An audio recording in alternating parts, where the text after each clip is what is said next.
Nah, kita lanjutkan Bang Teddy, bukan begitu. Namun kan memang sudah ada surat edaran yang mengatakan bahwa PNS memang kemudian diwajibkan untuk tidak memiliki gaya hidup yang berlebihan, begitu loh Bang.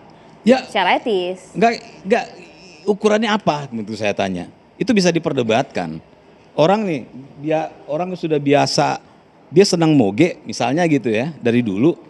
Terus ketika dia jadi pejabat dia melakukan itu, apa salahnya? Jangan diekspos mungkin Bang. Nah, Ada sekarang SE nomor gini, 13 tahun 2014 Bang. expose Menpan itu RB. seperti apa nih? Dia lagi jalan nih. Saya kemarin itu lihat ada foto, ada salah satu pejabat di foto orang, terus ditampilin, ya. Padahal dia tidak mengekspos dirinya, dia pengen jalan-jalan gitu.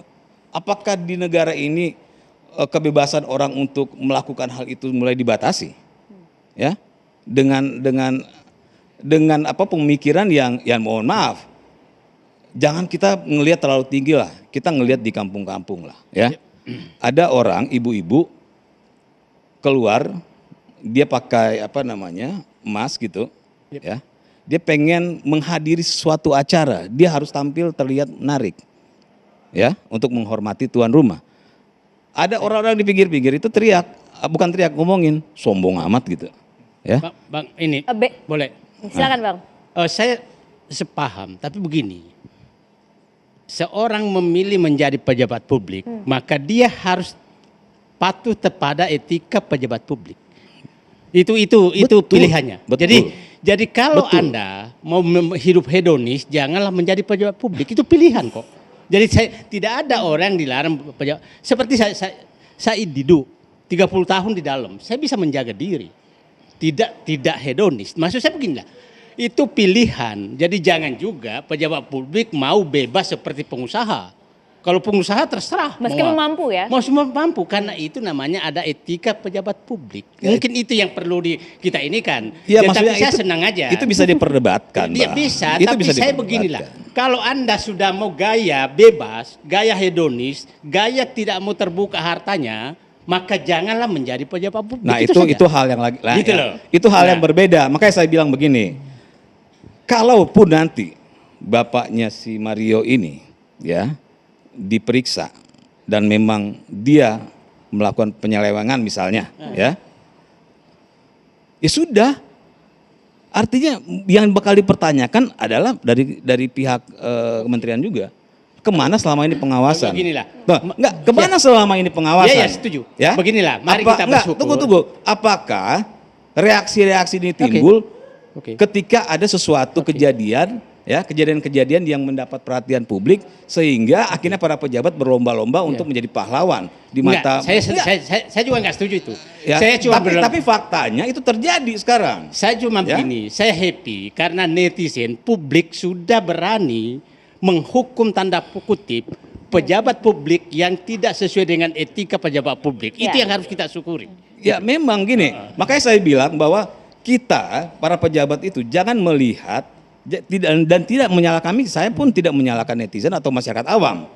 Tapi ketika para pejabat ini harusnya mengerti bahwa ini negara hukum, mereka harus memberikan pendidikan politik ya kepada para masyarakat bahwa kalian jangan menuduh atau memvonis seseorang sebelum ada putusan hukum. Tapi yang terjadi sekarang adalah ya mungkin karena mau 2024 ya akhirnya mulai melenceng lah. Sebentar Bang, kok sudah masuk 2024 Bang? Ini kasus lagi hot-hotnya Bang. Bukan, maksud saya bilang gini, kelakuan lah tingkah laku mereka yang akhirnya dalam tanda kutip mengamini omongan netizen masyarakat awam seolah ya artinya bahwa mereka supaya dipuji lah. Tapi kan bongkar ala netizen ini punya data juga Bang. Mereka langsung ngechat begini, apapun itu kita harus hormati. Seseorang memiliki harta ya itu haknya dia. Selama harta itu didapatkan dengan cara yang benar ya silakan aja. Tapi ketika ya hanya gara-gara dia seorang pejabat di sebuah instansi lalu dianggap sudah jelek aja kalau orang melihat pakai Rubicon dan segala macam. Bukankah kemudian seorang pejabat publik juga harus mematuhi aturan yang ada Bang? Seperti misalnya surat edaran dari Pan RB yang tadi rekan saya sampaikan, itu paling tidak pada surat edaran nomor 13 tahun 2014. Bunyinya pada ayat kedua, tidak memperlihatkan kemewahan dan atau sikap hidup yang berlebihan, serta memperhatikan prinsip-prinsip kepatutan dan kepantasan sebagai rasa empati kepada masyarakat.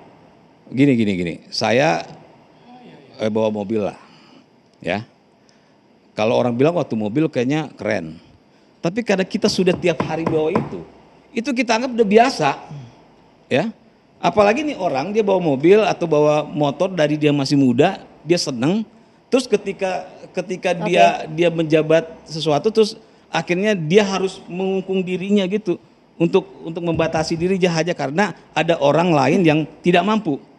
Ini kan nggak fair juga Baik. gitu. Sebenarnya kalau hartanya wajar tidak masalah, Bang. Nah. Tapi Ya, makanya karena makanya saya dugaan bilang indikasi janggal itu yang iya, dipertanyakan makanya publik. saya bilang diperiksa lah. Jangan Oke. kayak orang Kan kebakaran masih jenggot diperiksa sekarang, tiba-tiba. Bang. Iya, Sudah tapi sudah sudah ada berjalan. vonis. Mohon Oke. maaf. Seolah-olah menjadi pembenaran bahwa orang itu salah gitu. Ini yang nggak benar Baik, gitu. Bang, Tapi kita langsung tanya ada, Bang. langsung Ini ada saja. pejabat langsung